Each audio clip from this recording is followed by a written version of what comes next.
तो जय मसीह की। और मैं फिर से आपके सामने एक और शिक्षा को लेकर आपके सामने प्रस्तुत हो रहा हूँ कि जब हम एक स्पिरिचुअल जीवन जीते हैं, जब एक हम आत्मिक जीवन जीते हैं, तो हमारा जो आत्मिक जीवन है वो किस प्रकार से होना चाहिए।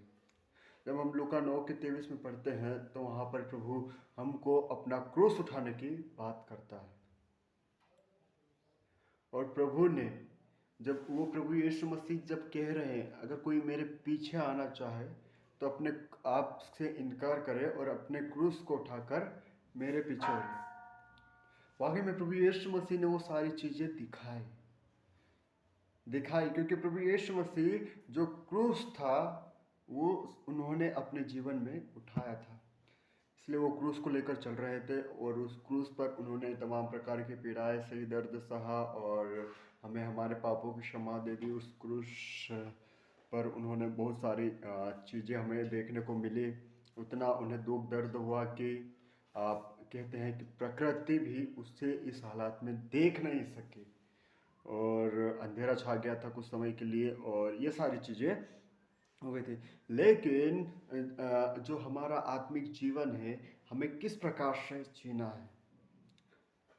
यस, सबसे पहले तो हमें सर्वप्रथम ये है कि हमें जो हम जीवन जी रहे हैं परमेश्वर को प्रथम स्थान दें। हमारे जीवन में कहीं भी परमेश्वर को हम प्रथम स्थान नहीं दे रहे हैं, हम परमेश्वर को सबसे लास्ट में रख रहे हैं।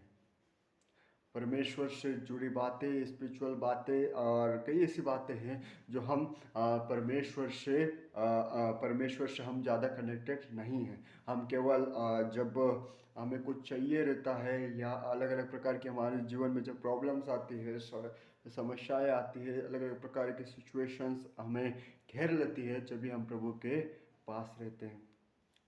लेकिन प्रभु चाहता है कि आप दिन प्रतिदिन उसके सम्मुख जाए, जिस प्रकार से दानियल चाहता था।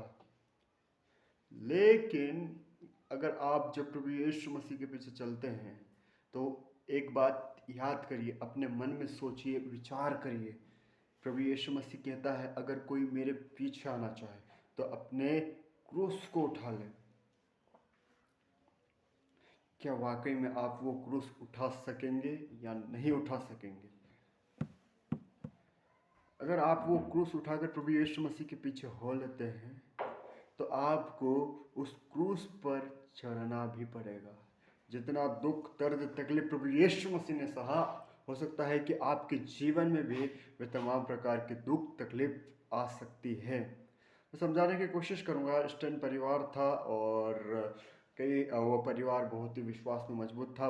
विदेश से भारत में आया और बाहरी क्षेत्र से वो भारत में आए और उन्होंने बहुत अच्छा सेवा करा। कोड़ी लोग जिन्हें लोग देखना पसंद नहीं करते थे भारत में, उन तमाम लोगों की उन्होंने यहाँ पर आकर सेवा करी और जो लोग उन्हें छूना नहीं चाहते थे उनके हाथ छूते थे और अलग अलग प्रकार से वे सेवा करते थे। उनका परिवार बहुत हैप्पी था। वो परिवार प्रार्थना में बढ़ते जाता था। हर एक प्रकार से वो फैमिली क्या करती थी, वो बढ़ते जाती थी।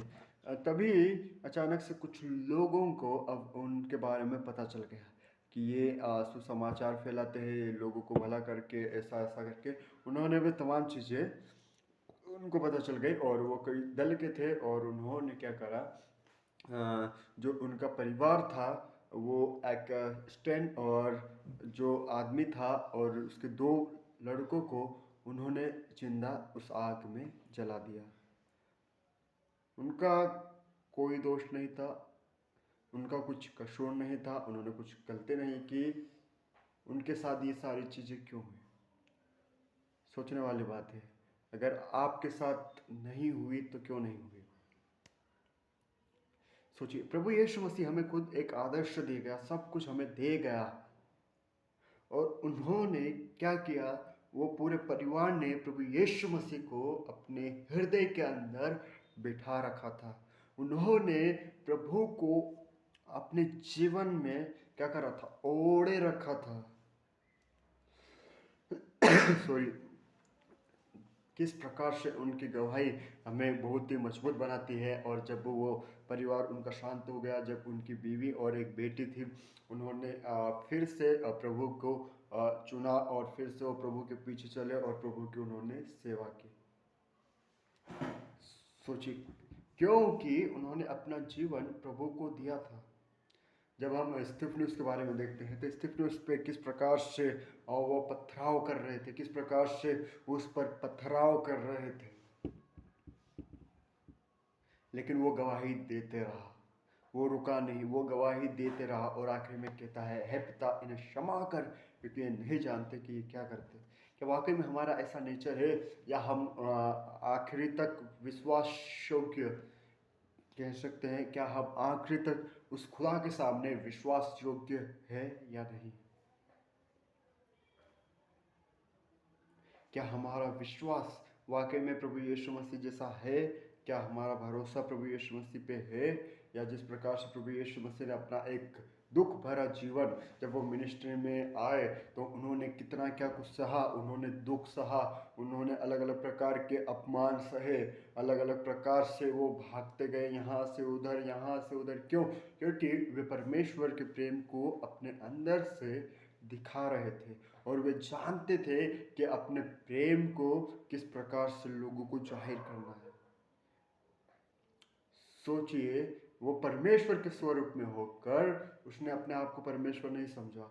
उसके एक शब्द से ये पूरी दुनिया नाश हो सकती थी,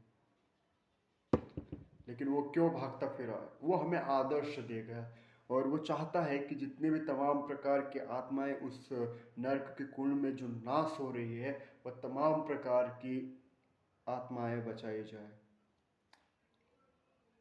सो हमें चाहिए कि हमारा विश्वास हमें मजबूत बनाना है और जिस प्रकार से प्रभु यीशु मसीह हम एक जीवन जिए, उसी प्रकार से हम भी हमारे आत्मिक जीवन में बढ़ते जाए।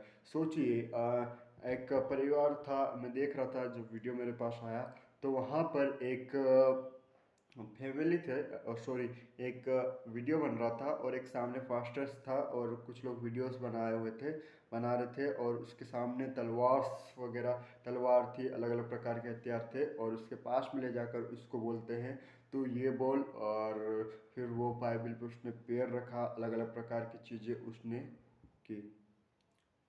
सोचिए, अगर आप उसकी जगह होते, अगर आपकी गर्दन पे वो तलवार होती तो आपका रिस्पॉन्स क्या होता? और कई प्रभु के ऐसे दासों को जानता हूँ मैं, और जिन्होंने प्रभु के लिए इतना सब कुछ सहा है। कहने का मतलब ये है कि हमारा जो नेचर है, हमारा जो स्वभाव है, वो प्रभु यीशु मसीह के जैसा हो। और वाकई में जब हम प्रभु के पीछे चलते हैं तो उस क्रूस को उठाकर हम प्रभु के पीछे हो लें।